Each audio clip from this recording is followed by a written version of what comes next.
बालेश्वर जिला बस्तार 13 टिकिया हाथीपल उपद्रव मचाई लोके आतंकित अवस्था बर्तमान समय रही। बालेश्वर जिला बस्ता ब्लॉक नटाकटा पंचायत अंतर्गत भांदीपुर और पाणीनगर ग्राम में गतकाली राति 13 टिकिया हाथीपल गाँ भितर पशि ठाकुर मारेंडी नामक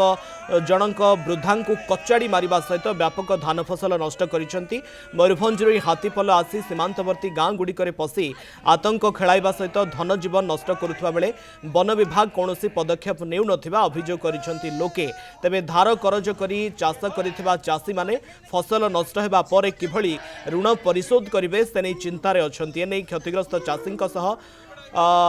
अधिक आलोचना करिसेंती आम प्रतिनिधि।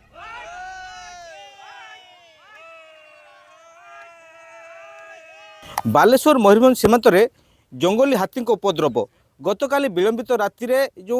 बस्ता ब्लॉक रही नटाकटा पंचायत भांदीपुर और पाणीनगर गाँव में शताधिक चाषी चाष जमी क्षतिग्रस्त करने सहित जड़े लोक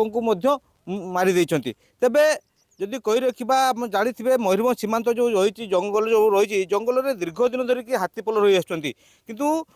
से जंगल भितर हाथी मैंने राति अधिया घर को आसुँच गाँ भर होती चाष जमी क्षतिग्रस्त कर धनजीवन नष्ट कर संपूर्ण धान क्षतिग्रस्त होती चाष जमी जो हाथी मैंने धान पकई रही से धान को गुछे देखुं जो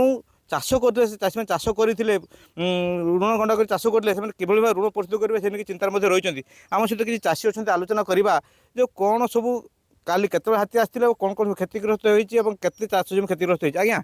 मुझे देखुची आप धान धरी छिड़ा हाथी काली केत आमर सार ये चाष जमी आम निर्भर करूँ आमर छोट गाँ आम नटाकटा पंचायत आम गाँव छोट आम चाष जमी भाग मूल्य मजूरी पटा करी चाष करूँ